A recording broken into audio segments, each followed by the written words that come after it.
Welcome to My Tech Opinion, episode 12. My name is Phil Edwards and I'm in Melbourne, and I'll be joined in a moment by my regular co-host in Perth, Shayne Johnston. In this episode, our feature topic will be looking at podcasting and some of the tips, tricks, and technology that you should consider if you are going to set up a podcast. To help us discuss this episode's feature topic, we'll have a special guest joining us from ozpodcasts.com.au. We'll have Daniel Olivares on.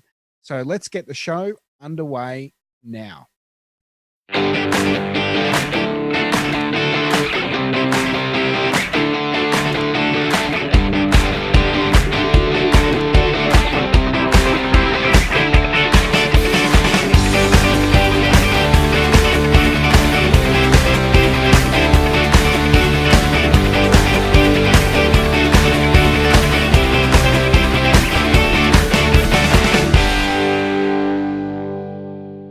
To My Tech Opinion, episode 12. My name is Phil Edwards. As I mentioned, I'm in Melbourne and I'm joined by my regular co-host in Perth, Shayne Johnston. G'day, Shayne. Hey, Phil. How are you? Good. Also joining us is our special guest for this week, and he's from ozpodcast.com.au, and he's in Melbourne as well, Daniel Olivares. G'day, Daniel. G'day, Phil. How you doing? Good. For those who listen to other nonsense that I'm a part of, as well as being the we'll say the chief content officer of Oz Podcasts, Daniel is also 1/3 of Geeks Interrupted, another radio show / podcast that I'm a part of as well. So thanks for being a part of our little show here on the pod world, Daniel. So thanks for coming along. No worries. Welcome, Daniel. Excellent. And how you doing, Shayne? I'm good. And you? How are you doing? I'm good. And how are you, Phil? Not bad. What about you, Daniel and Shayne? Good. Okay. That was Little awkward. inject there. Yeah. I did want to say, though, that My Tech Opinion is brought to you by Aussie Tech Heads Web Hosting. Great hosting plans and support. Visit athwebhosting.com.au. I'll get the formalities out of the way. For those who haven't caught the show before, My Tech Opinion is a program that looks at a feature topic each episode. And it won't be just us. Where possible, we'll also have guests take part, as Daniel is tonight, that will lend their expertise to our discussion on the feature topic. So, as we said, our feature topic is looking at podcasting and some of the little things that you can do. It could be a conversation that goes on for 4 or 5 hours, but we're going to try and cut it down to a short period of time today. Before we get into our feature topic, though, I was looking at some stuff in the news this week, and I noticed that Telstra are saying that the world is falling down. So we're obviously in Australia. And I'm reading from a quick summary, but it said days after announcing to the market that things are financially tough for Telstra, such as their average revenue per user is down, TPG is coming with their mobile network, and NBN is stealing their customers. Telstra's head of security, Jackie McNamara, has taken the stage at CBIT, warning the Australian public of the possible security implications of cheap SIM cards. She said, if you're buying a SIM card from a carrier that is very cheap, has very cheap data rates, doesn't live in this country and doesn't necessarily comply with the data protection regulations, you just have to be conscious that you get what you pay for. I read this and went, to be honest, I haven't gone hardcore into this. I'll be the first to admit that I need to read up a bit more on it. But I just don't understand where the hell she's coming from. I'll dive in first. Sure. So, as the ex-Telstra person, who used to work for MobileNet, these people that she's alluding to, like your Sims and so on and so forth, they're all resellers. So they resell the carrier's network. So by default, they're actually, those SIM cards that she's referring to are actually carrier SIM cards. So there's nothing to worry about. Right. So this is what she said. They're not scanning these companies are not scanning the network for mobile malware, possibly or really doing a lot to advise you if you've got a data breach. And they may not even need to comply with regulations in Australia, depending on where you purchase the SIM card. McNamara said that Telstra invested in improving cybersecurity for users, including by increasing use of verification codes to authenticate the identity of users. It seems to me, unless I'm reading this article wrong, that she is bundling two different parts of a discussion into it. Yep. So there's security on the network itself, and talking about how well is your mobile network performing. Now, if I'm a MVNO, and I sign up a deal with Optus, Vodafone, or Telstra to resell their access to their mobile networks, I would assume that things at the network level are done by the carrier. That's what I'm paying. That's part of the service that I'm paying them for. I'm not just paying them access to a mobile phone network. I'm paying them access to a robust mobile phone network. Yeah. Then where I see, which, she's putting it as part of SIM cards, it's using MVNOs as the issue. Then she's bundling in whether the MVNO, or for those out there, mobile virtual network operators, so, like a Kogan Mobile or a Maysim and things like that, are they protecting the user's data on their systems enough? And I think she has a valid point on that. And are they validating users' details when they're signing up the customers? Because the issue is that, and I've been seeing this as a potential scam through my paid work, was that someone had their number ported, and once their number is ported, they're able to verify through multi-factor and things like that, services such as banking transactions and what have you, leaving the person a bit undercut. But you could argue that most mobile phone network operators, regardless of whether it's Telstra or not, are potentially they're just as guilty as other people. Yep. So I think that they seem, to me, it comes across as Telstra going, we've got an outdated business model that is predicated on us owning the network. We're slowly moving away from owning that whole end-to-end network capability, and we don't know what to do. Yep.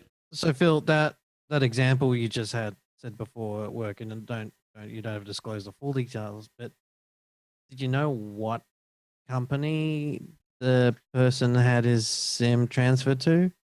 No, I didn't. And I didn't see this wasn't a work. I was reading it as part of my job, not necessarily as an issue through my job, if that makes sense. Like, it was my day-to-day research rather than an issue came across my desk. But, there was a discussion about impersonation of people porting numbers as a way to, get access. And we might have even talked about it on, and the show's emerging. It was either our last episode of My Tick Opinion or Geeks Interrupted, and we did mention that, if you've got a username that's Phil0574, there's a fair chance that you're going to only have 31 guesses to get my date of birth. Yep. Which is really, in some cases, is all you need to port a mobile number. Yep. And then you start doing that, and you're starting to get control of someone's life. That's the issue. Personally, multi-factor should no longer be text messages. That's just a given fact. Google, Microsoft have free authenticator apps out there. You can also get paid versions. Symantec have VIP access. There's a number of other apps out there that does multi-factor, and you register a device against that. That's what people should be using. Yep. Anyway. You can do, I think Authy's the other one. But I mean, the only point that she might have is if, and I don't know this for sure, but like, say in Mason, for argument's sake, say they're based overseas somewhere, they potentially will be holding customer details overseas. Yeah. And that's valid. Absolutely valid. Yeah. But I think that they've got that whether it's the tech article or the person have got to validate what that actually means. Yep. Like, thing is, I generally buy my mobile phone service through Telstra because Telstra don't really resell their phone service. Yep. They have Belong, which I think they own. Yep. And they still have a deal with Aldi Mobile, I think. Isn't Boost Mobile still with them? Or Boost Mobile, yeah. Yeah. But I think they might own that brand as well. Like, they co-own it as part of a lifestyle unbundled brand. But I can tell you, Belong and Boost Mobile at least are not the cheapest out there. No. I mean, there are providers out there that provide very cheap rates. But then most of the time these services are prepaid and you don't have to give them the full kit of information anyway. And I tend to buy, if I've got a prepaid service, I tend to not charge it up directly with them anyway. So, yeah. But the other part of the article was talking about how their forecasts are down in terms of users and things like that. And I just think that Telstra are too slow to move. Yep. They're providing key architect insight into the NBN network, yet they don't they don't see, they should be all over things. Now I'm going to go on an example in my area. Now, as I've mentioned many times before, I'm 30 something days away from NBN. Unfortunately, that's blown back out because it got extended by a week. Yeah. Anyway, they and a lot of people who are in my relative suburb who have been switched on, they've actually approached Telstra about moving to NBN, and they've gone, "Oh, we're not offering the fibre to the curb service in your street yet, but all the other providers are. We're still doing testing." Okay. So all these people are going, "Well, bugger, I'm signing a 2-year contract with Aussie Broadband, TPG, iiNet, whoever else is out there, because you can't give me a service because I've been hanging out for a service for 15 years that's so shit because Telstra didn't do anything decent in the first place." Like, it's a self-perpetuating circle jerk as far as I'm concerned. Yep. Are we in an area where ADSL2 or ADSL in general, you had a very limited number of providers or options available? Yes. So basically I'm in an area that has an exchange that was only built in the early to mid 90s. And the exchange building is very small because technology had developed since the old hardcore massive building exchanges. So there was never been any floor space to put in third-party equipment like in some of the older exchanges where you could have naked DSL and things like that. So any service I purchased, and the other thing that made it worse was that NBN has been promised for 11 years now. So all of the providers went, "Well, we're not going to invest in the infrastructure in that exchange because we know NBN's coming." And the type of exchange I had was a more expensive one to invest in because I had to build a box outside the exchange and run cable into it rather than plonking it in a Telstra building. So, they decided that they wouldn't. So everyone's been on a resold Telstra service.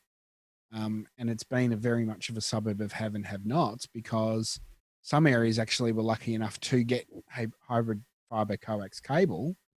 And then the areas that were built 2 years later onwards got nothing. They got copper. So it's but regardless of the point, Telstra need to move quicker because there are people in areas that are desperately wanting better internet and they're missing out on those customers because they're not quick enough off the mark. I think their PSTN network is a bit of a boat anchor for them. If they were a telco that just kind of started like more recently and they didn't have to worry about the PSTN side of things, then I think they'd be a little bit more agile, a bit more nimble. Oh, I totally agree. And part of their problem is that they've made a lot of money off the PSTN network, but then without it, it frees them up, but it also puts them on a more level playing field with everyone else. Yep. That's where I think their issue is. Yep.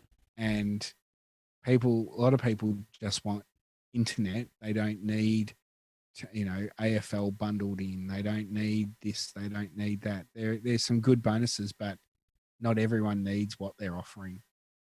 So, Yep. anyway, be interesting to see what happens.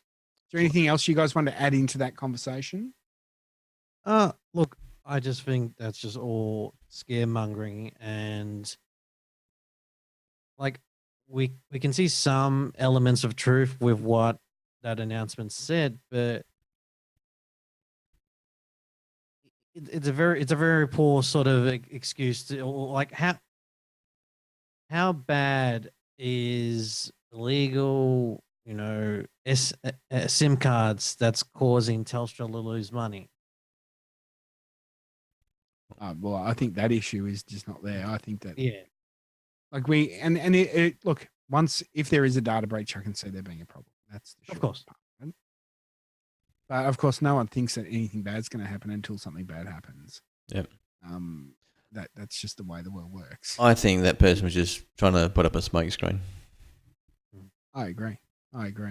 So, I think Telstra are just a very, very, very large organization that are struggling to redefine themselves in a changing world. I think that's the way that I put it all together.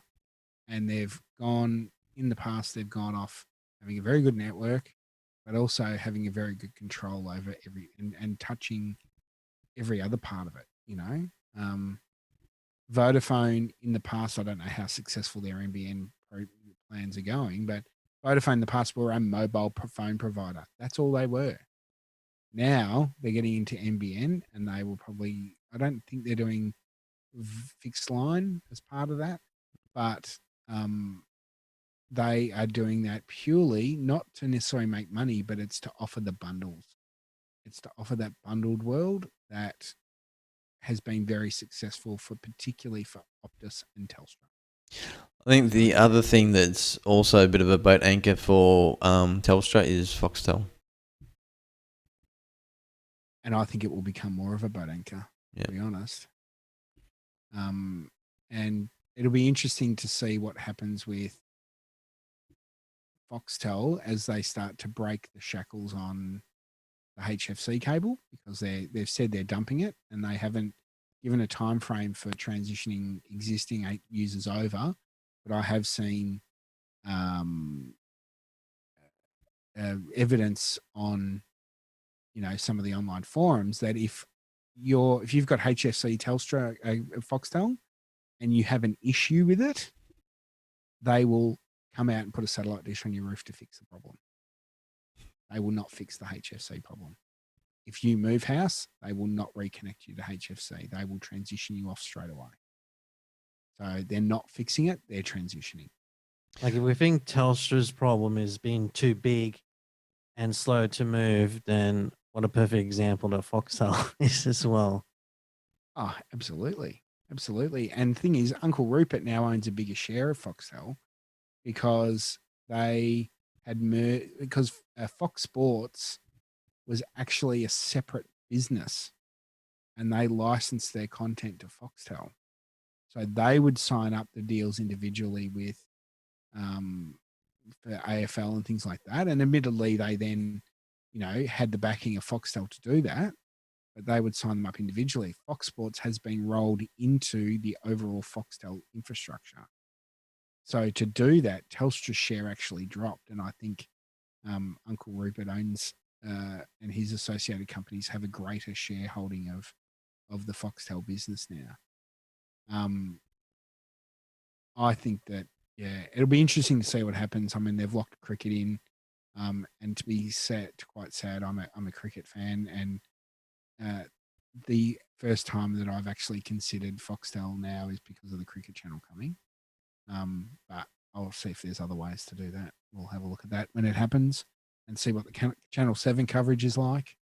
But that the live sports is the only way Foxtel will survive, and I think that's still a long boat to draw. Could the other factor of Telstra not necessarily losing money, but its profits being down, is it reached a point that throughout maybe the last 10 years or more, I guess society as a general term, we're now happy with good enough when it comes to plans and services. Like telecom was obviously government owned and did everything in regards to telecommunications till around the 90s when they became Telstra. Early 90s was deregulated. Yeah. And we've come to a point now that, okay, probably 5-10 years ago, you had the big three with Vodafone and Optus as well. Now we have so much choice. And so if the it means, question is for you, Daniel. You a Telstra customer for your mobile at the moment? yes. Shayne? Yep. Yep. So Daniel, I know that you previously you were using Vodafone for a while. Yep. And really, like I know probably Telstra's probably better, but really for all intents and purposes, was Vodafone good enough? Yes, definitely. It wasn't perfect, and for me, in some of the areas that I was in, um, let's say my travels to the eastern suburbs, and this is my personal experience, by the way. I found Vodafone's sort of coverage was a bit iffy, Yep. but I would argue that it probably trumped Telstra's speeds at the time in the city. And cost wise, it was definitely a better value that in regards to phone repayments and data you got with the amount of money you put in. It was a lot cheaper, a better deal with Vodafone than it was Telstra. Yeah. There you go. I use a Vodafone prepaid mobile data SIM in my iPad. And the reason for that is I'm predominantly use it on 4G, on Wi-Fi. But when I'm out and about and I want a long expiry date, and Telstra's has become very expensive, but I have not had an issue with that. But I think the thing is, and this is going to be a bit of a political rant on my behalf, that successive governments of both Liberal and Labor stuffed up in the 90s because the Labor Party corporatised Telstra. They turned it away from a government agency into a government business. And then John Howard and his government sold Telstra. I've got no issue with that, but clearly the lesson in hindsight, and it's always the beauty of hindsight, that clearly Telstra should have been split in half.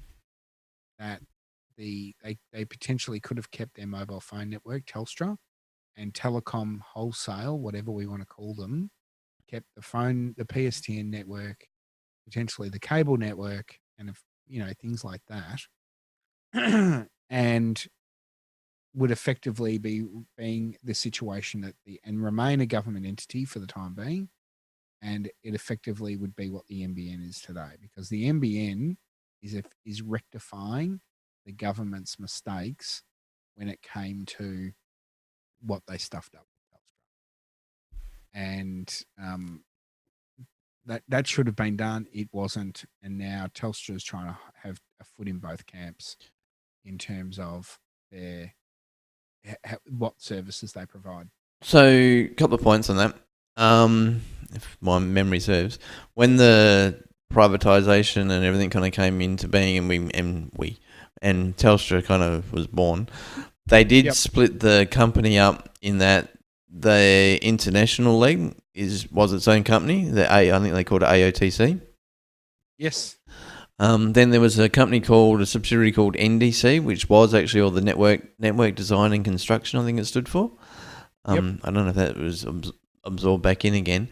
But Telstra isn't the only entity that the government's gone down the road of privatisation Qantas was privatised, the Commonwealth Bank.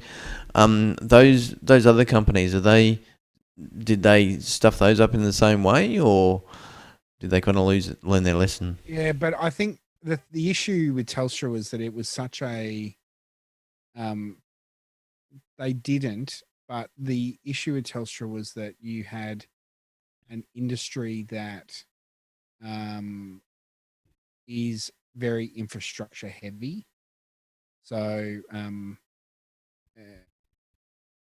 let's look at it. So we'll look at Qantas as an example. So Qantas was an amalgamation of TAA or Australian Airlines as it became and Qantas the international arm. They combined them together and then privatised it.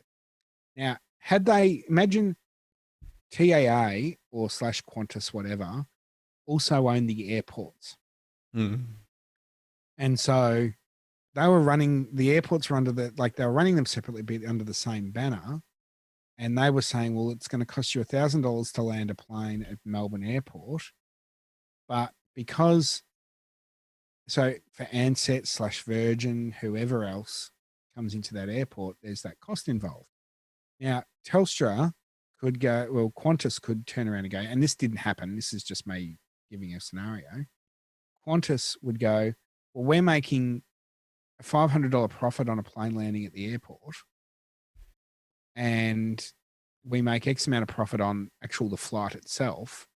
So to make our prices cheaper, we'll cut our margins because we know we're going to make the profit somewhere else in the supply chain. Yep. So they could offer the same product at a slightly cheaper price because they were going to make the same, because they were going to get better cuts across the supply chain. Whereas Ansett, Virgin, international carriers would still have to pay that $1,000 and still try and make a profit off their flight. Now, to me, that's not fair. You go, well, hang on, everyone should be charged the same amount and the airport should be run independently of the airlines. Well, that's actually what happened. Yep. But in Telstra's case, they own the network. So they were like, there was one point that I was with Exetel and Telstra had them, if I was on an Exetel mobile, on a naked connection, which wasn't offered in my area, I'd pay $50 a month. But because I was on a Telstra service, Telstra resold service, it was $75 a month. Yep. And so it actually ended up being cheaper moving to Telstra because I could get a better overall deal. Because they were like, well, we own the network, so we're making money across the whole situation. So, that's where I think the unfortunate thing was. It's like saying, well, once again, if Ford owned, sold cars, but also owned the roads. Yeah. And it'd be more expensive to drive a Holden because you're driving on a Ford road. I suppose that's where the issue is.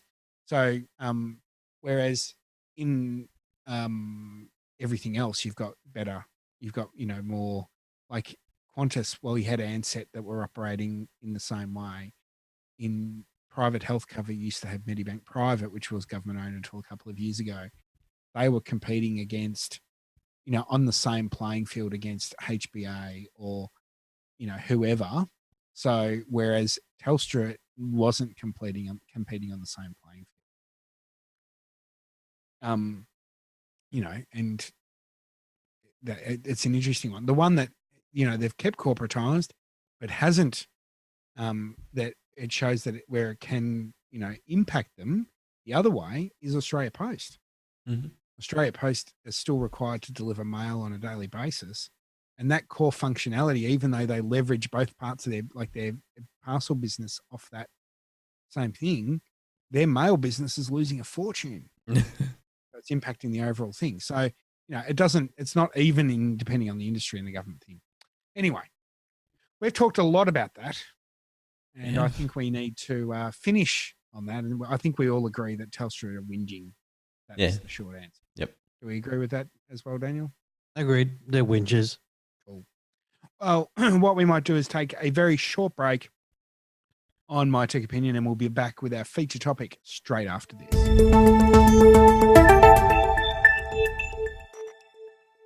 And welcome back to My Tech Opinion. It's now time for our feature topic, and this week we are looking at podcasting and some of the things that if you are looking at setting up a podcast, what you need to consider, how you want to host it, what else is going on in the world, peers and getting your message out there and things like that. As we said at the top of the show, and he's been with us with our discussion earlier, joining us on the episode, joining Shayne and I today, is Daniel Olivares from ozpodcast.com.au. Thanks for coming on the show, Daniel. No worries. Before we get into the main topic, tell us what Oz Podcasts is. Well, Oz Podcasts is a directory where it lists Australian podcasts. So it's been running since 2013, and there's about over 1,500 Australian podcasts listed there so far. Cool. And we get about 5,000 views per month, page views, and I use it to not just promote Australian podcasts, but also local, in the Australian sense, but local uh, communities and events that are happening as well Awesome. in the industry. So for those listening on the audio, there's OZ Podcasts, all one word, .com.au. And if you're a podcaster and you're not listed on there, there is a form to submit on. I'm assuming, Daniel. That's correct. We can send you an email, but because I know you, so I've never had to fill out the form because we're on there. And that's the thing too. I think it's definitely a mixture of me looking and finding new podcasts to add on there.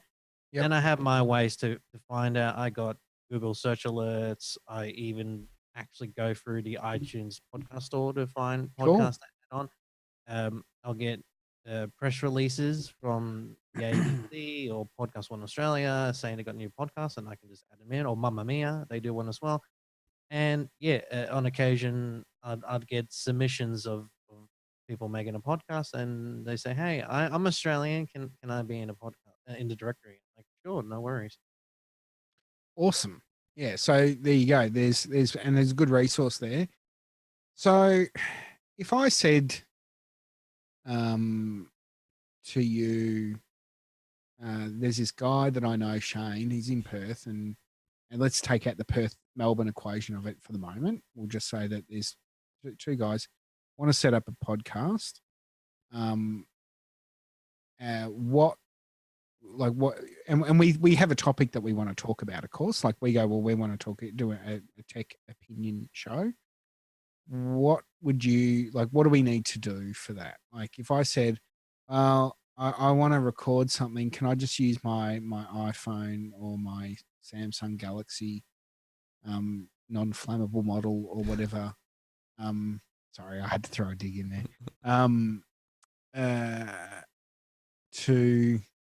To record it, do you recommend that? Can we do that? What do you think? What would you say to someone who's, what we want to set up a podcast? What should we do? Well, I know that's a really broad question. I mean, it's a broad question, but it's also the sort of things you consider. Like, do you want it to sound as best as you can in regards to portability, in regards to your facilities, what systems you have? Because in that setup, let's say the most cheapest and easiest way to do it is get a free recording app on your iOS or Android device and just record a phone call. Yep. Between you two. Like that's probably the easiest, cheapest way to do that. Is it going to sound good? Is one end of the recording sound going to sound great because the other is going to be from a telephone line? There's a lot of factors that say no, it's not going to sound too well. But if you just want to record a podcast, you can just do that. I think depending on what you want to do, if you want to go, we want to make this the best podcast ever, you should consider other options like getting better microphones, using a computer, using particular software in order to help you improve the quality of the audio. But if you just want to do it just for the sake of it, go right ahead. Just use, let's say, my phone example. Yep. And look, people can graduate too. You can graduate across. I think my background, and I know that while you're an avid podcast listener, Daniel, but my background has been doing community radio. And the great thing that I recommend to people about community radio is that we have a studio set up that is designed to record audio. So the one thing that I know that that we do get compliments on Geeks Interrupted is that a lot of people go, the audio sounds great. The but show we're itself, yeah, but it sounds good. exactly. But we produce for radio. So the tip that I would say to people is listen to podcasts and don't just listen to, and this is not taking away from them, but don't just listen to your Hamish and Andy's and your catch up breakfast shows and things like that. Actually listen to those combined with independent, locally produced podcasts and listen to how they sound. And you can pick up the differences between studios and things like that. That said, getting a good quality sound at home is actually not that hard if you're prepared to spend $200-300. That's right. I mean, anything above let's say the headphones are used for your phone that comes with the phone you bought, investing in $20-50 USB mic that connects to your computer will be significantly better than what it is on those devices, on those headphones. And then the your price limit, you can go up to, at the moment I'm talking to you guys right now with a Rode Procaster, and Yep. that's Procaster, so it's an XLR connector that's connected to my mixer, an analog mixer that then goes into my computer. Yep. As well. So there's already a few $100 each here and there on getting that connection and getting the quality audio from that. But yeah, by all means, you can get a USB mic, go straight directly to the PC, and it'll sound good. Shayne, you were going to say? Yeah, question. So the mixer, you don't. It's not a USB mixer. It's connected into your computer via just normal kind of audio cables. Yeah, I depending again goes with probably the cost factor. I got a sound card in my computer, so I have a line in option. So the line out from my mixer goes into the line in for my computer. Okay. So then what I use, which I will lift and turn, but I have to be careful because I'm actually using it as we speak. So I use what's called, oh, I just knocked something over then. Oh yeah, it's the computer that's actually driving me talking here. That's good. I use what's called a PreSonus One, and this is an external USB sound card. And this handles a single mic XLR input, and I think it can handle a line input. But you can you can buy editions that have multiple mic inputs as well there. Now, the good thing about that particular device is that I can actually plug that into with the right cable. I can actually plug that into, if you want to simplify it, an iPad. And it can actually use some of the recording apps on an iPad with the powered sound card. So you don't even need to have a full hardcore computer set up to do it. You can use an iPad. So that's quite portable in that sense, to do multi-track stuff. So that's a handy one to look at. But the cheapest option I would recommend to people, and it also depends on how many people you're going to have talking. If you're going to do a solo podcast, and effectively what I'm doing now is a solo podcast because I haven't got you other guys, the two of you in the room with me. But in that particular situation, a single, like a USB sound card would be fine. Sorry, a USB microphone. Whereas if you want to have 3 people in the room and you want to monitor your audio, you might look at a mixer, as you guys have got. You might want to look at, a multi-input sound card, and comes down to that. But it all comes down to what's your budget. Yep. Really. And also what options you have, like probably going back as well, with the community radio aspect is, okay, you can probably spend a few $100 on some equipment. Other options can be looking into a studio. Like there are either radio stations or especially music recording studios that are maybe near your area that you can hire the facility. I mean, this is definitely an option if you and your colleagues are all in the same area and you can catch up once in a while to that place. But then also community radio has been sort of a one that I haven't seen it been promoted or mentioned that sign up with your local community radio station. They have the equipment there. It's a community radio station. Pay fee, work with the manager there, see if you can use the facilities there. Even maybe contribute by doing a radio show, and you can probably learn the aspects of doing an interview discussion, how your mannerisms are on a live show, and that can translate well to a decent podcast too. Couldn't agree more. And I mean, I'm a big supporter of community radio. The one thing I do see is the one thing that I find, this is a genuine thing that the show that we're doing right now and with Shayne is the first time that I had done purely a podcast. So it was actually like I've done radio that we've turned into a podcast. But this is the first time I've done just a podcast. I did not know that. It was actually, there you go. So it was interesting from the sense that it was actually a reverse learning curve for me. Because when Daniel and I and Andy do our program, we're so used to timing things to 2 hours. We time our show because we've got a time slot for 2 hours. We know that we want to cover X amount of material in that time. And we have developed, over 4 years too, that particular environment where we work towards that. And there are times we run over a little bit, we run short, that's what happens. But the radio side of it is good from a learning perspective.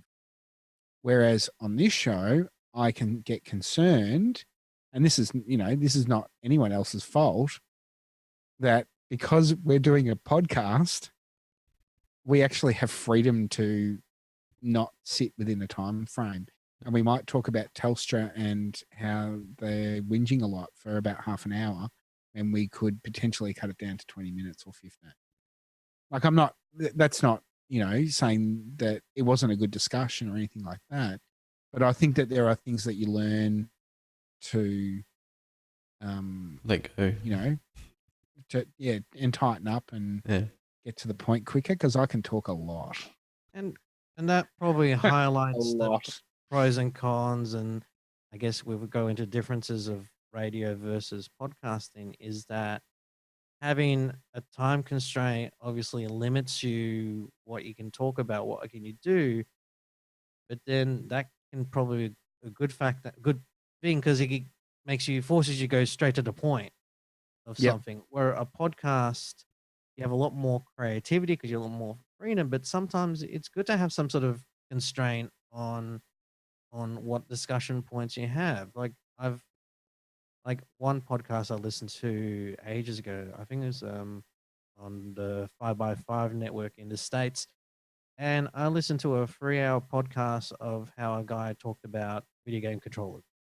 That sounds like the most boring discussion point, but also interested to hear that discussion about video game controllers. But there can be like 5-10 minute podcasts that are about the news, or like a quick news update, and they're just as good as or entertaining or informative. That's what I want. So try and having those two extremes on a radio format, on how radio works with their sort of structures or time limits, it's kind of hard to achieve, but you can achieve that with a podcast.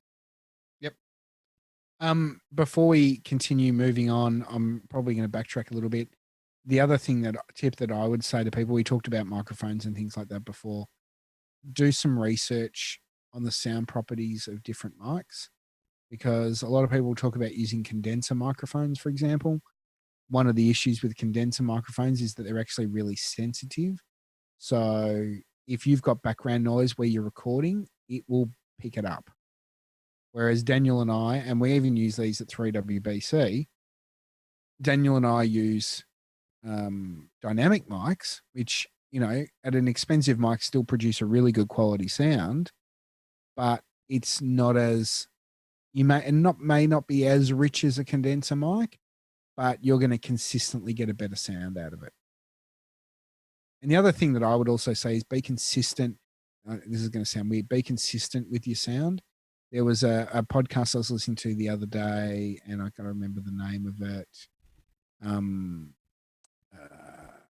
It was an American one with comedians. Jason Mantzoukas is in it, and it was where they look at a really bad film. And they discuss, how did this get made? And it was a really, really good podcast. But the guy that hosts it, when they have breaks, he then does a live read of their sponsors in between the main action. But he's recorded that at home later. And the mics that they use at the live venue compared to what he's recording at home just sounds all over the shop. Yep. And to me, you want to try and get a, like, and maybe I'm oversensitive because I'm a radio nerd, but there's you want to hear a consistent level of sound out of what you're putting out there. That's my thought. You hear constantly that, like with our podcast, we're obviously doing video. People would rather have crappy video and good audio versus the other way around. If you had like crystal clear video, but your audio was a bit off, then that would be more annoying than if it was the other way around. Oh, absolutely. Yeah, I think people are much more forgiving for poor video quality. Like even at 480p, if something's recorded really well, it still looks decent. And I think we've been kind of spoiled with 720 or high definition quality. And if it sounds good, you're happy to just sit there and like, okay, I can hear what's going on and I can kind of see what's happening, but it's okay. But you have high pitched sounds, crackling in the audio. You can't put up with that. So yeah, even in video production, audio is a significant point to consider. Now, I know that I'm probably going to jump on a question that you were going to ask, Shayne, but talking of video, yeah. Should you do video? Should you not do video? Is it your choice? It's up to your audience.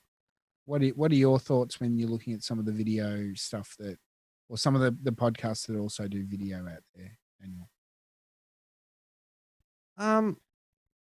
The short answer is do it if you want to. Yep.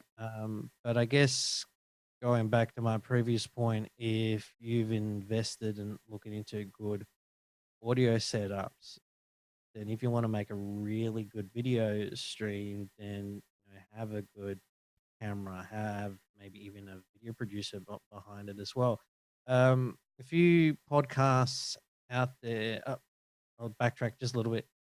YouTubers, the last couple of years have gone into the podcast bandwagon, and they've been utilizing video a lot with their sort of podcast. And I know probably 10, 15 years ago, the Leo Laporte and This Week in Tech sort of is this the sort of benchmark of what you'd be achieving. But you look at H3 or Code & Co. or a lot of YouTubers that got into the podcasting bandwagon, that they incorporate video and audio, and the video looks amazing because they have very expensive cameras, they have different cuts on who they're talking to, they have a video producer behind it. And the other interesting thing they do is something that a few people in radio have been doing for a while. They do sort of the best of bits. So they will cut 5-minute or so bits of a show, and they can put that up on Facebook or Twitter, and that's a great sharing site as well. So you can actually, instead of having let's say a plain screen, or having maybe like what is called audio, what's it called? It looks like an audio wave video, and you can hear the audio, but you don't see anything else. Just compensate with it, that you can actually see what's happening in the studio and who people are talking to, and that helps in a sharing capability on especially visual mediums like Facebook, but even Instagram. You can actually see and see the interaction between the podcasters on those clips. But going back to mention those other guys, H3, and Cody Co, personal ones that I like. I think if you're gonna do video, you should try your best to make it as high quality as you can, like with audio. Yep. Question. So this topic is about podcasting, and we've introduced a new kind of concept, the YouTuber. Just to avoid confusion, especially with me, what's the difference? Because is there I know YouTube is obviously purely share their stuff on YouTube, but it looks like that there's a lot of grey between what a podcaster is and what a YouTuber is. Because we have this podcast is available on YouTube, and does that mean that we're YouTubers as well, or what? Yeah, technically speaking, if you have a video on YouTube, you're a YouTuber. I think a distinction will be how much production and edits go with that.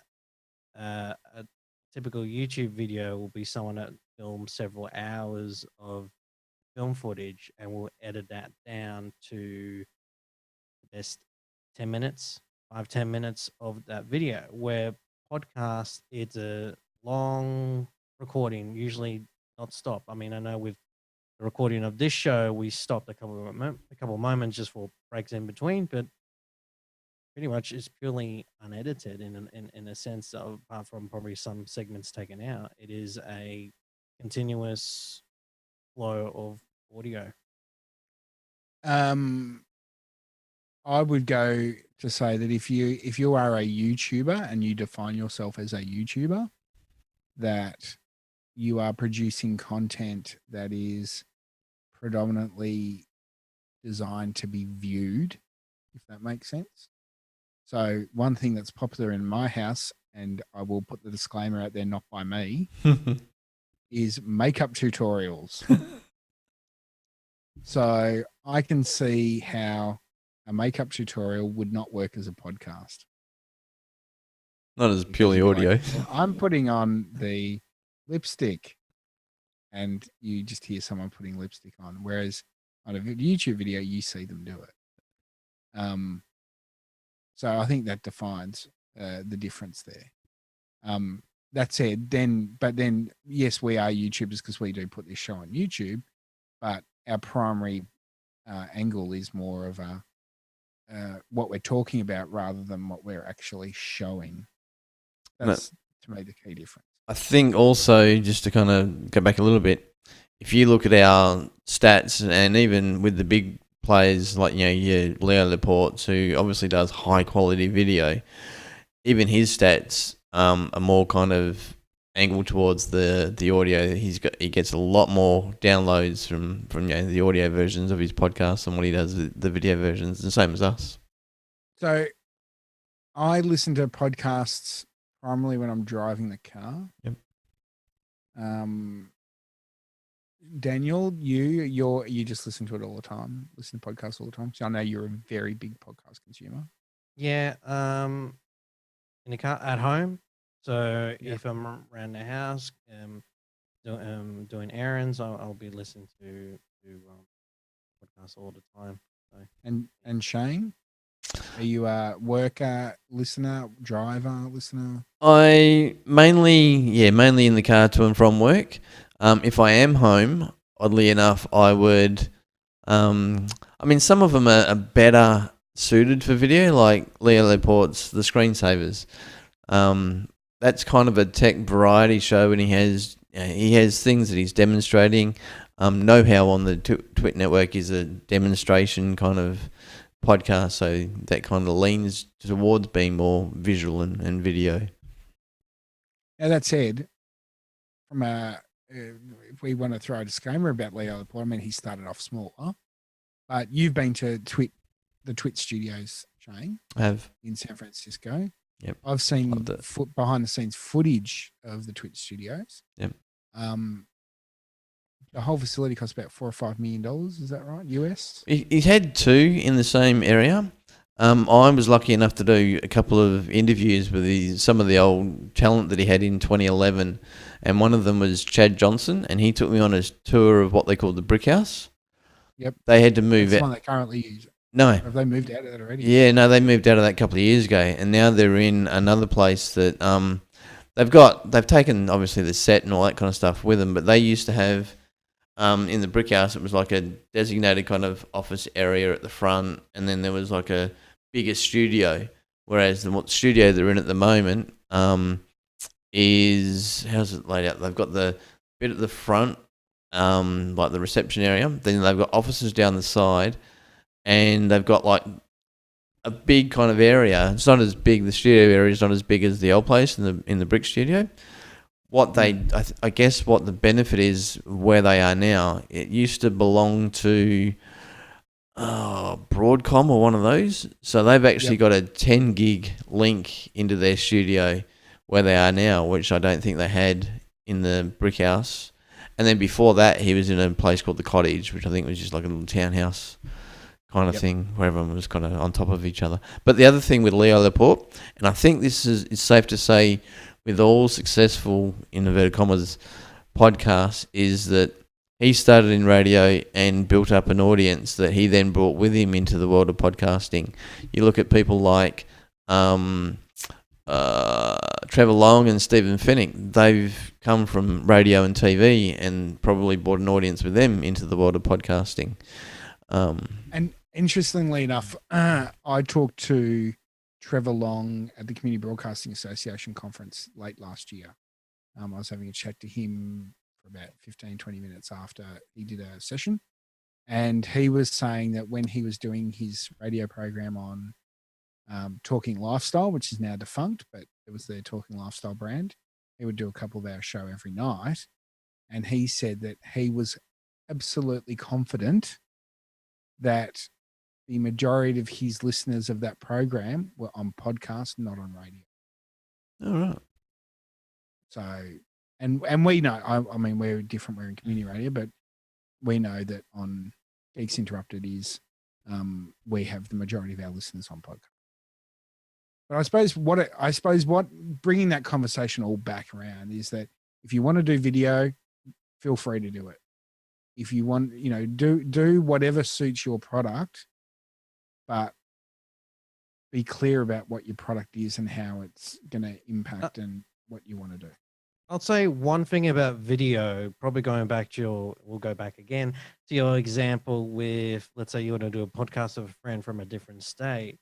I think video is a great thing because it's good to see like if you're recording a Skype call between that person, you can actually see that person, see their reactions, see when they're going to start talking, and that if you're recording the audio aspect of it, will make it a better show than, let's say, just blindly just on the phone without seeing the person, just guessing what they're going to say next, or just have those sort of awkward silences. So, if anything, if you're going to use video for a Skype sort of session that you can see the person. And if you got a good enough setup, record that and put it up as a podcast. But then you can probably see the difference of how this setup is compared to Leo Laporte's and those other podcasts, other YouTubers I mentioned, that it is sort of like, okay, they definitely used a $2,000 camera compared to like maybe $150 webcam that we're using. Yeah, of course.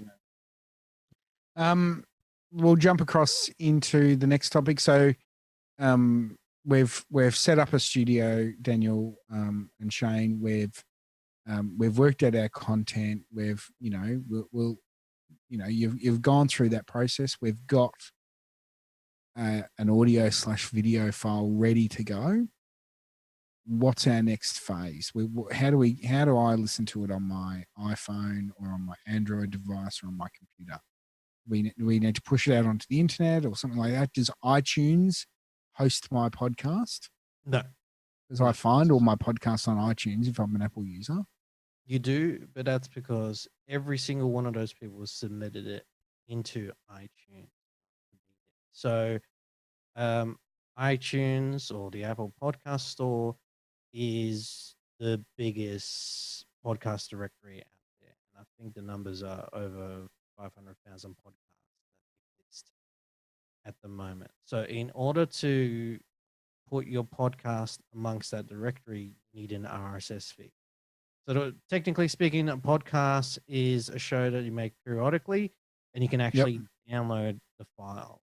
Because I've had some discussions of people like, "Oh, I do a podcast on YouTube," and like, yes, you can subscribe to it, and you can watch it whenever you want, but you know the aspect is you need to download it, and I can then maybe listen to a car or listen at home.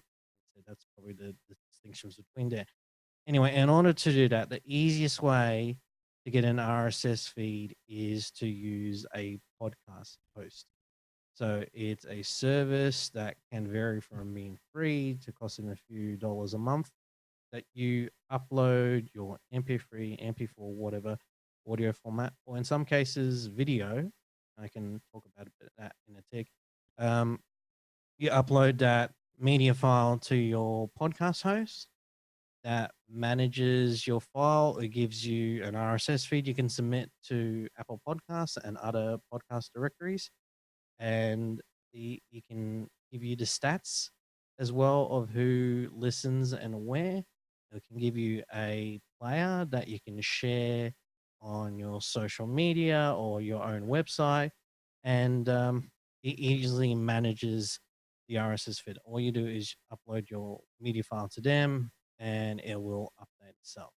Old school would be making your own RSS file, which can be done. It's tends to be just a text file that you're just telling whoever's reading, and by whoever is the podcast player of choice, and they are reading this text file and working out where the media file is. And that's a tedious task, and that's very old school. With a lot of the services out there, that makes it a lot easier. So for our program, so for my tech opinion for the audio podcast, and I know for Geeks Interrupted and that we use, but we use an Australian service called Whooshka. They are effectively a YouTube. We'll say that it's a bad comparison. They're effectively a YouTube for podcasts. So you can upload your podcast file there. You type in the details of what you're actually doing in terms of your episode, and it will automatically populate your RSS feed. Now, you get a copy of that link from the RSS feed, you add it into iTunes when you set up your feed there, and so that iTunes will read from Whooshka and will note when there's any updates to what you're doing. So it pushes it out to your device. What other Whooshka's free and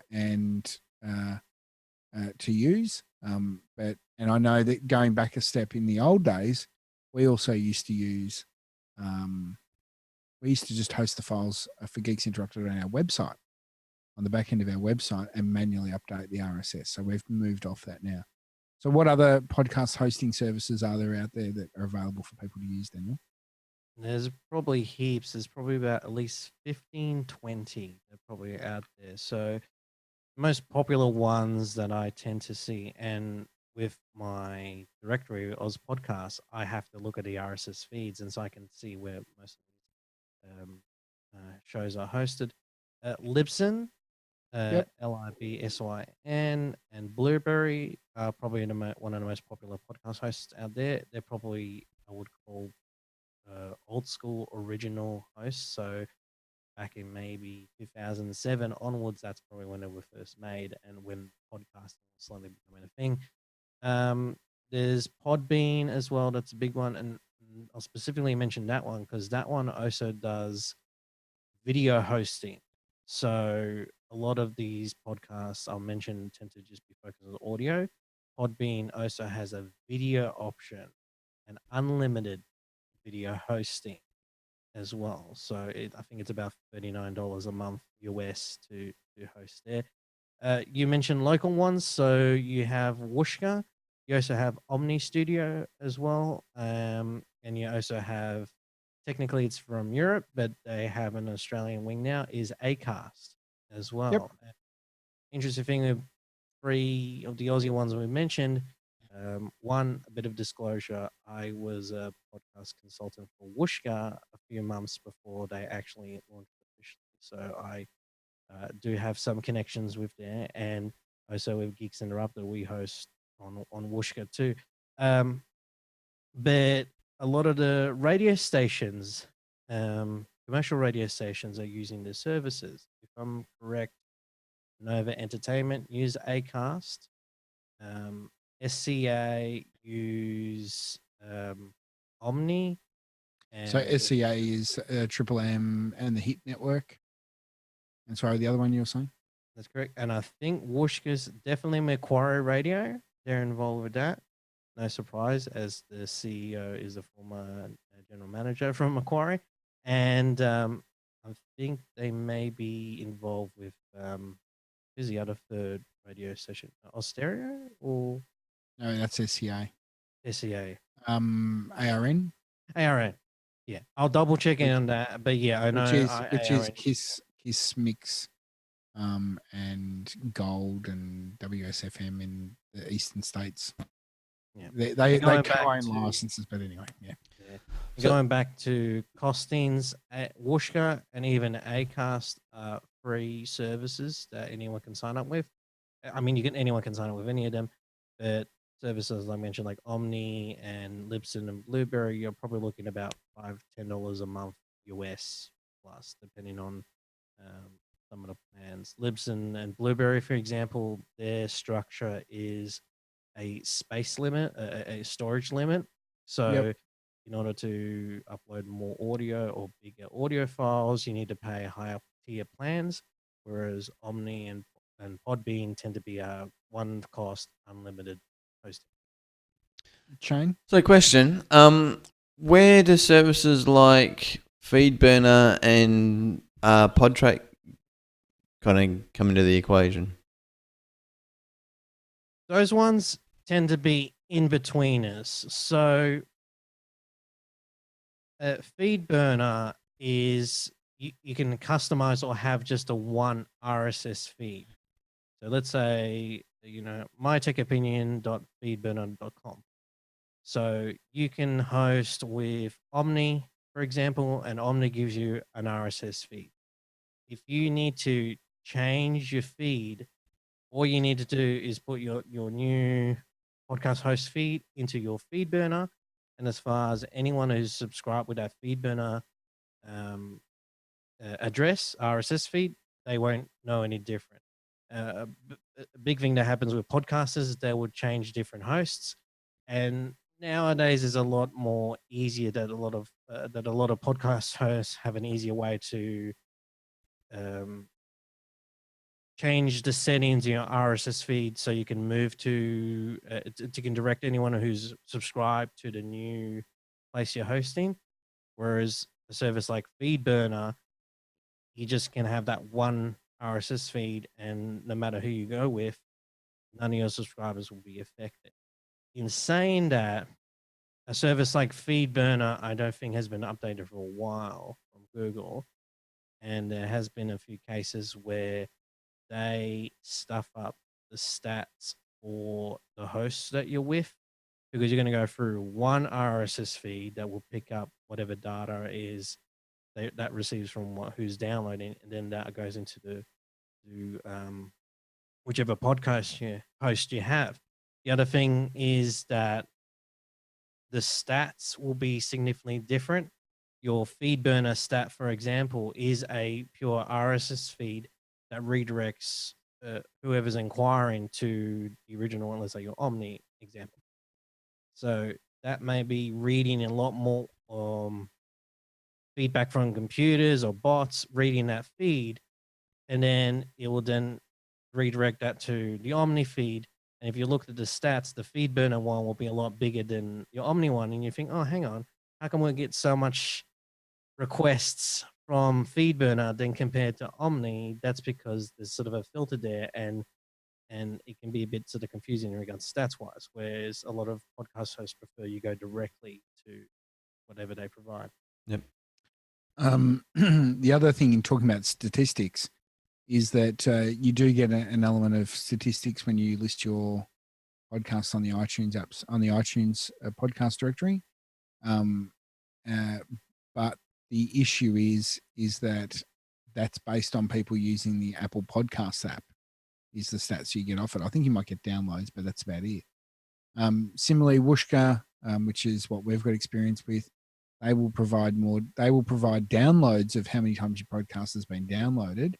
However, if you use their built-in widget that you can put on a web page, that will give you more in-depth stats of how often it's been played and how long it's been played for.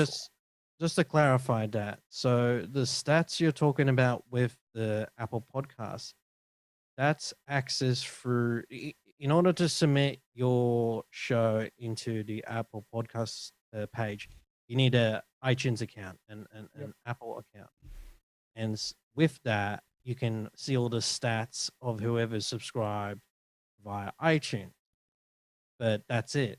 Whereas the RSS feed you get from Whooshka, Omni, who are podcast hosts we mentioned, that RSS feed is not only in the Apple Podcast Store, but it's also used by many other services as well. To kind of backtrack a bit here too, even though the Apple Podcast Store is the biggest podcast directory, it's not the only one. And a lot of podcast apps on iOS, Android, Mac, PC, they read an API of the Apple Podcast Store, and that's how they fill in their directories to get all that information too.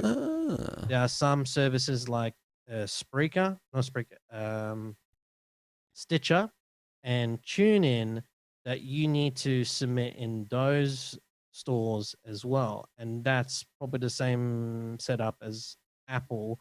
You need to set up your own account on those services, and then you can get the stats from that account. There you go. And I think, Shayne, going back to our previous discussion, that's how things filter across into your Google Home or your Amazon Echo. Yeah, I don't know what happened. A couple of weeks ago, just to fill you in, Daniel, a couple of episodes ago, talking about Home Assistant. We were doing the Home Assistant thing, and Phil tried to get the Home Assistant to play My Tech Opinion, and it didn't work. But it seemed to work with Geeks Interrupted. But then it was a bit embarrassing. I tried to do it on my Google Home, and I swear on a Bible that it actually worked, but I haven't got it to work ever since. So just kind of clarify that for us if you can, Daniel. I mean, do we need to do anything specific to get it to work on these Home Assistants, or is it just a matter of replication? That's the tune-in aspect. I've figured out that with Google Home, they use TuneIn to get all their radio and podcast information. So back in it, before speakers was smart speakers was a popular thing, I'd recommend iTunes and Stitcher as the main directories you need to be in. Now, TuneIn should be the next one because a lot of, well, especially with your Google Home devices, they get the information from TuneIn. Go to TuneIn, make an account. Actually, I don't think you even need to make an account. Just there's a submission form. Give them your details, your RSS feed, and hopefully within a week, my experience, it will update it and have it in your. TuneIn can take a while to get some stuff done for you. I found that personal out. experience has happened. So if we were to do that now, does that mean it kicks off from now, or do they actually then go back and do all the previous episodes as well, or? Oh, it'll do everything. So if all your episodes in your RSS feed, they'll read everything. So not even the latest one. So you can it'll go as specific. Oh, hey, play episode X from. Yep. So we've sort of jumped into the promotional bit that I had here. So we've looked at some hosting options and what have you in promoting it. So obviously we've put it out there into the services. How else do you recommend that we promote? I mean, there's the directories like Oz Podcast. There's social media and Facebook and what have you. What else do you recommend, Daniel, to get your thing out there? There's a few things to consider with promoting your podcast, and I'll be first to say that I got some ideas how to do it, but the actual actions of doing it with Geeks Interrupted, it's not as far as I would want to go. Yep. I would say is have a presence on social media with Facebook, Twitter, and Instagram are sort of the main ones I'd recommend. And they're pretty much the main ones there anyway. So if you have a podcast, you can upload and update your fans there of when your new show is and ask them to share them as well. Get your friends and family to share and promote your podcast as well amongst their groups. May not be as fruitful as you think, but it's still getting your name out there. You could consider Facebook ads. Like you can create a Facebook ad event with direct links to your iTunes or whatever, or even your RSS link on there. A few interesting ones I've heard with some people is be a guest or do ads for other podcasts. So if you, I had a chat with a few podcasters in Australia to do some true crime podcasts. They've made 30-second ads to cross promote to different podcasts. Okay. And so they get the new audience from there. And as well as that, they try to do guest appearances in different podcasts. And that helps for an up and coming podcaster that, hey, we are interested in the same thing. Let's, do something together. And that's I've seen is quite a fruitful aspect. It's free, relatively free. And also it gets you involved with other podcasters, people you inspire for. Now, I'm not saying that, look, hey, we do a comedy show, let's go do a joint thing with Hamish and Andy. I mean, maybe a bit too up a tier, but there's definitely other podcasts around your level with quotation marks that they're more than happy to do a joint thing together. And I think you're right. Also, you mentioned family and friends, getting them to download it. We found by people starting to do the downloads, it makes the show get pushed up the list on, say, directories like iTunes. So I don't know where we're sitting at the moment, but I know that Geeks Interrupted had been in the iTunes store in the new and noteworthy and in the top charts for tech as it was growing. So by you getting pushed up that chart means that it's more visible and then more people see it and then are likely to subscribe. Exactly So right.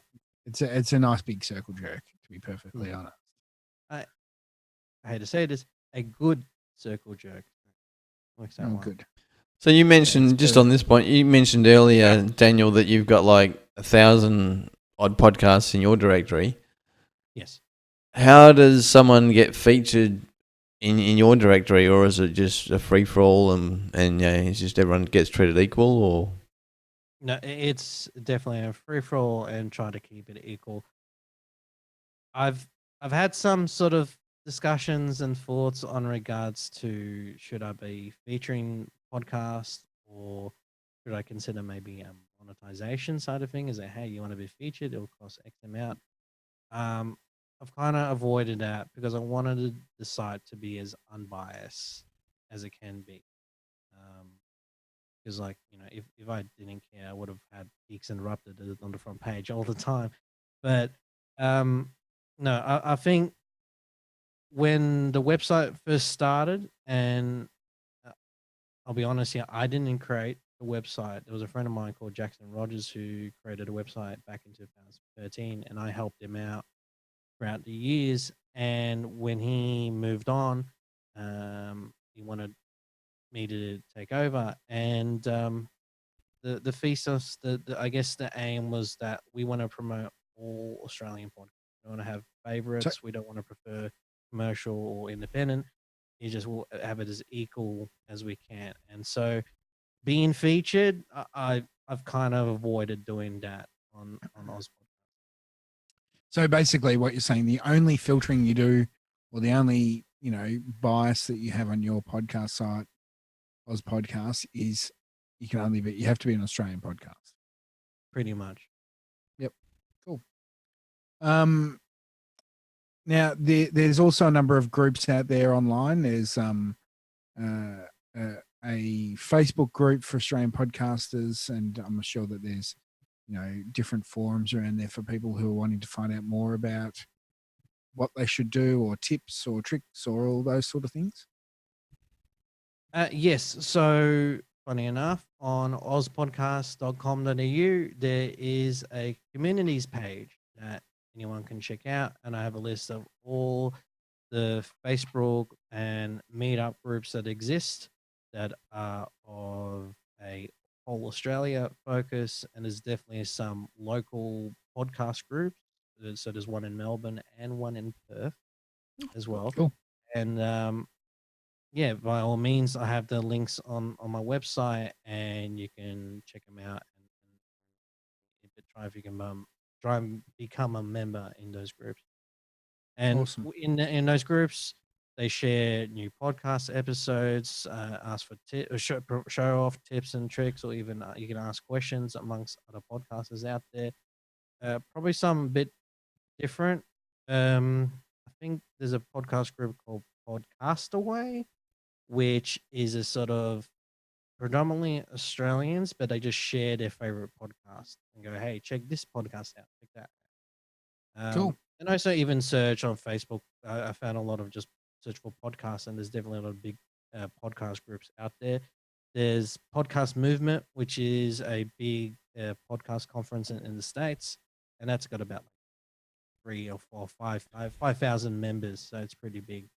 And the ABC's been hosting the OzPod conference. Yes, so I think they've been doing it for about 2 years, and I've been involved with helping out the ABC Radio marketing department with that aspect. So they've had the last two in Sydney. I haven't heard anything yet about a third one here happening this year, but most likely should be one, because considering the success of the other two. But yeah, the ABC do a yearly conference. I also have a page of events on my website as well. If Cool. I hear any sort of big conferences happening, I tend to add them in there. But Ozpod is definitely in there as well. Good. Well, we're going to get ready to wrap it up. Is there any last questions that you wanted to ask Daniel, Shayne, before we do a bit of a quick recap? Yep. I mean, this could develop into a bit of a meaty kind of subject, but obviously we predominantly do the podcast My Tech Opinion just for the enjoyment of it. It's more of a hobby, that kind of thing. There are podcasts out there that do tend to make money. Sometimes that's the intent of the podcast kind of hosts. Do you have any sort of comments or any views on, if we wanted to kind of go to the next step and start making a little bit of money about this? Do we ask for straight donations? Do we set up a Patreon page? How do we kind of go down that road? Or should we? Oh, okay. You got me with the should we aspect. Yeah, I think since funding services like Patreon has been introduced, that's opened up a new area of where podcasters can make some money without advertising, without bothering their listeners. And look, there's nothing necessarily wrong with having advertising on podcasts, but sometimes it's, you got to have the demand in your shows in order to have the, I guess, the reputation to say, hey, we get X thousand of downloads. We want you to advertise on our show. I think if you are entering into podcasting just to make money, just starting from nothing, you're going to have a bad time, because people can hear the sort of desperation, the greediness of wanting money from people. A lot of businesses get into podcasting as a marketing strategy, because that's like a different aspect. Instead of doing a blog or Facebook post, or they can have a podcast where not as much interaction as say a live stream or live chat, but you can hear the business owner or hear that company or that marketing department or what they think, what they sound like, and then it gives it a bit of a personality. And I think that's a new aspect that a lot of business got into. In But saying you that, can't, I was going to say though, you can't make it sound like an ad. So if That's you right. want to do it as a marketing tool, you can't go, oh, and now we have John Smith, who's the CEO of XYZ Proprietary Limited. Apologies to XYZ Proprietary Limited for a real company. That, you know, like you've got to, it's like, you know, social media and things like that. You've got to make it earnest. You've got to go, today we're sitting down and having a conversation with John Smith, and he'll go, yeah, we did something wrong, or we stuffed up here, but we're doing this to try and fix it. Here's what we're doing, and things like that. If you make it sound like an advertorial that they've paid for on Good Morning Australia, then people are not going to bite it. And what you want them to do is come back and consume more of your content too. I think if you have the audience, you can ask for money or go to marketers or advertising. Go, hey, we have this audience that we can sell ads to.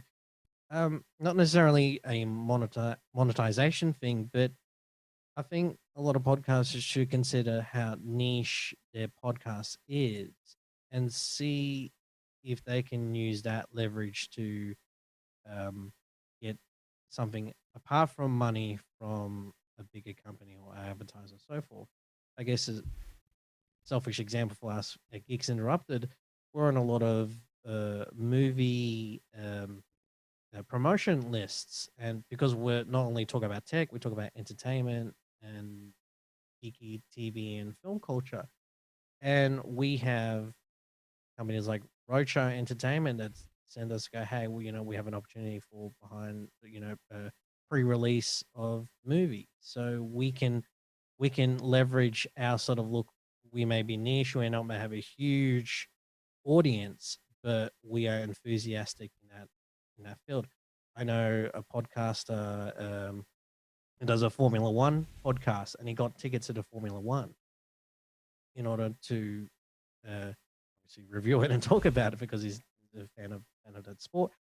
There's a podcaster called Peach and Black that do a podcast about Prince, and they were able to meet Prince as well because of that with a podcast. So and the big one, and one of the and one of the big ones in Australia is Steele Saunders with his Steel Wars podcast regarding Star Wars and things like that. And he's graduated from doing, you know, having his own event where people have paid to come along and watch Star Wars, and then they'll do a podcast afterwards.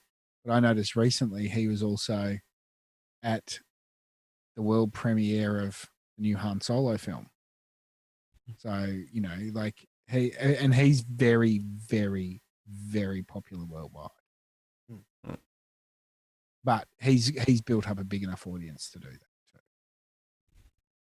too. So we might recap.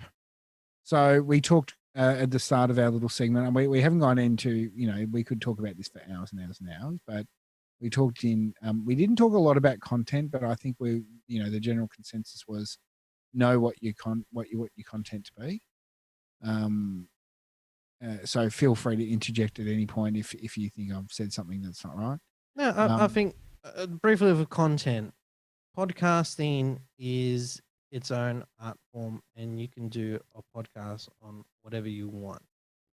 And I would give a tip that have a listen to your favorite podcasts or radio shows to get an idea of a structure and that, but don't necessarily copy them or even do exactly what they're doing. At least get an idea that, okay, build some sort of structure of what you want to talk about, have sort of your points listed somewhere, and whatever topic of your podcast choice, it'll work out well.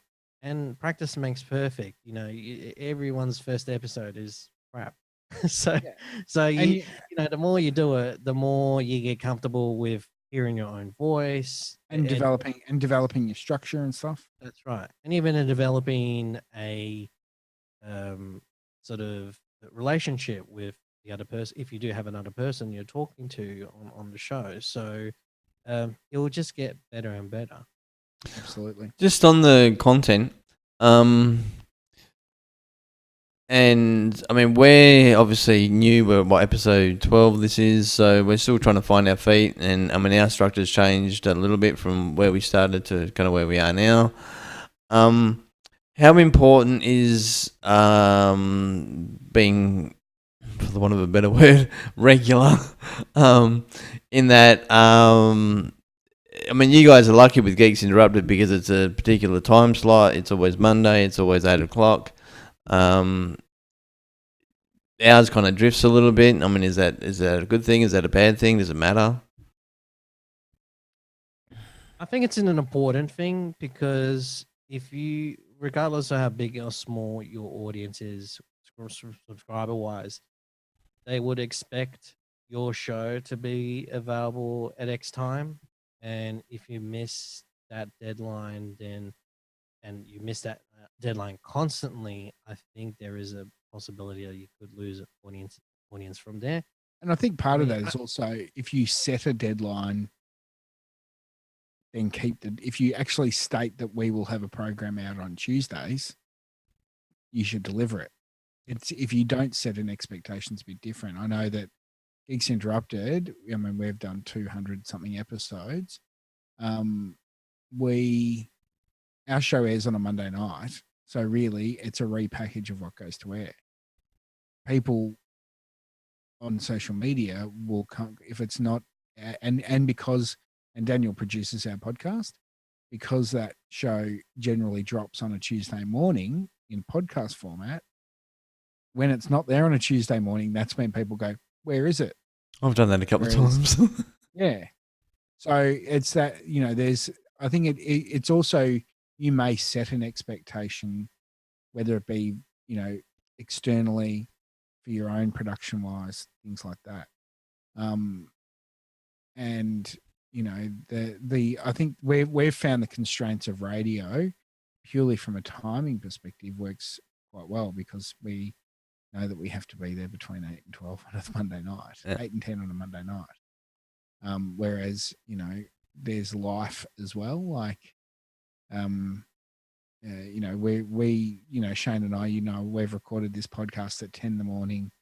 We're recording this now. It's 8 o'clock at night. We've jumped all over, but that's because of life as well. Yep. But I think it's regularity, but it doesn't have to be Tuesday mornings, but it's having a regular content come out. If that makes sense, would you? Is that might be the way that I see it as a midway point. Yeah, I see that too. Don't wait 6 months and then drop another episode and expect that's right. to be waiting in bated breath. Is probably the best way to put it. Yeah, your true fans, your true listeners will be happy to wait a day or even a few hours when your podcast will drop. And by all means, that's the benefits of like having a Facebook or Twitter fan base. You can tell them, hey, the podcast is going to be late, or hey, there's been some issue on the show, or whatever. It's not a deal breaker. It is definitely important, something to try and manage. But if you're gonna, be late a day, it's not going to be the end of the world. But definitely, I think if you can achieve a regular output, that's worked out well because then you can have a lot more dedicated listeners. They'll go, oh yeah, that show's going to be out on a Wednesday, every Wednesday morning, and I can download that, and then I can use that for my trip in the car to work. If you miss that deadline, there may be a group of listeners go, oh hey, where's my podcast episode? So you don't want to piss them off. Yep. So we talked about the content side of it. In terms of sound, consistency of sound was the next point. We covered off on that. Try and get as best quality sound as you can, regardless of whether you're doing it with video or audio, and try and make it consistent. There are, and I'm a sound nerd, I suppose. So I listen to some podcasts and go, that's unlistenable. Whereas other people go, oh no, that's fine for me. But, consistency is the key on that. What else did we cover off on? We looked about hosting, and we talked about different hosting providers, Libsyn, Whooshkaa, Omni, and a few others. I'll include lists of a few of those in the show notes for people to have a look at. In regards to which one to go for, that's up to your opinion. Yeah. Like Whooshkaa and Acast are free. Acast have, last time I dealt with them, they have a criteria. You need to have at least 5,000 downloads per episode in order to have a free hosting with them. So a lot of them will have certain criteria or needs. I always comparing it to a car. Like, tell me what the best car is out there. At the end of the day, they get you from point A to B. And that's with podcast hosts. They all do the same thing, but all of them would probably have their unique features. One might look better to use, one might have a nicer player, one would be able to insert audio intros and outros with some can't. A lot of them can vary, and a few of them even have free trials as well. Send an email to them and say, hey, can I open an account and try it out for a month, and then just try another host. And look at the usability of that service. I know Whooshkaa, really, it's drag and drop. I mean, that's the easiest. That's what it comes down to. So you drag the audio file in, you fill out a few pieces of information, press submit, and it will publish. So, and actually going back to the thing about timing, say, for example, you might be in a situation, you might record 2 or 3 episodes in a day because you may not have a time sensitive type podcast. The great thing about Whooshkaa is that you can also do delayed release dates. So you can say, well, I want to release it, even though I've already pre-done it, I want to release it on a Tuesday morning at 9 o'clock.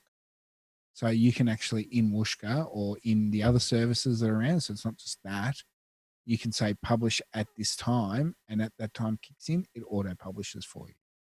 So that helps you with the consistency levels. The other thing I was going to mention was, as we talked about, was, looking at your communities.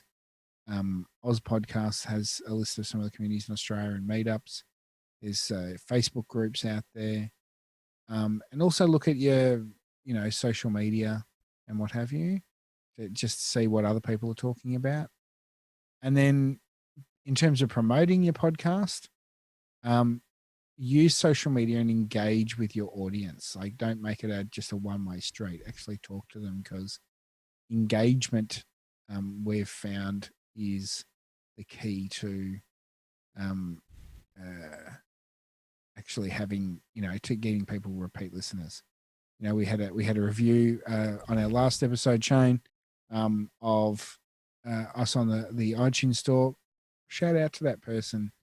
If they send you an email, mention them, because a lot of people like to get a kick out of it, even if it is just a podcast or whatever. So if you get feedback and you completely ignore it, good, bad or otherwise, people will turn away from you a bit because they're like, snobs. Yeah. So, was there anything else that we wanted to cover off on there? Or I think we've given a bit of a brief overview, and I'm sure we could talk about it a lot longer. But if you've got any questions, send us an email to mto@prosumerit.com, or you can contact Daniel if you've got questions about Oz Podcasts. info@ozpodcasts.com.au. Well, we've covered off on the topic. We might take a very short break and then come back and say goodbye. This is My Tech Opinion.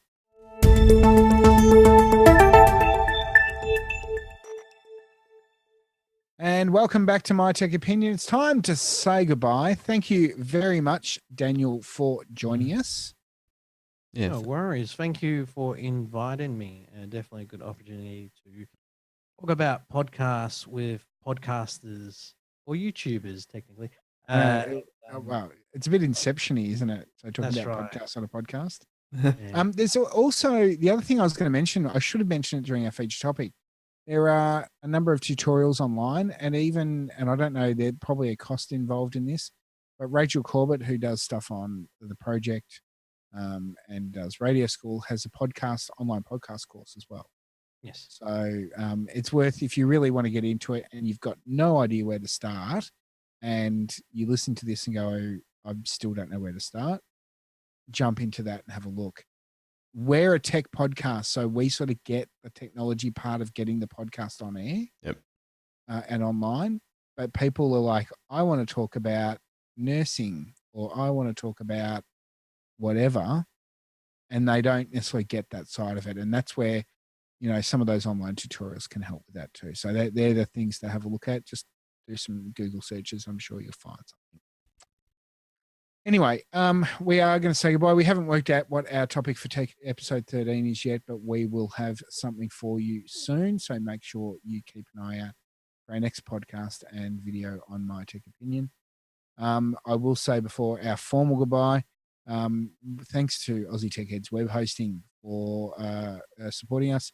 For great hosting plans and support, visit athwebhosting.com.au. You can also find, so that's that. And remember, My Tech Opinion is available at prosumer.it.com, and you can see a list of the previous podcasts and what have you. Also do a search on, leave us a review on the various podcast services around there, like the Apple podcast page, because your review helps us get noticed and pushes it up the list a bit so more people listens to us. And we may be able to make some money out of this one day. I doubt it. That's not why we do it. No. It's all good. Daniel, again, thank you for joining us. No worries. Thank you very much. Yeah, thanks, Daniel. Shayne, as always, you're sitting over there in Perth. Thank you for joining us as well, as you always do. Yep. And whip my ass into gear to get me sitting in the chair in front of the camera as well, which is always good. So thank you again. And until our next episode, this has been My Tech Opinion, and we've been talking about podcasting. We'll see you next time, everyone. Bye. Bye. Bye.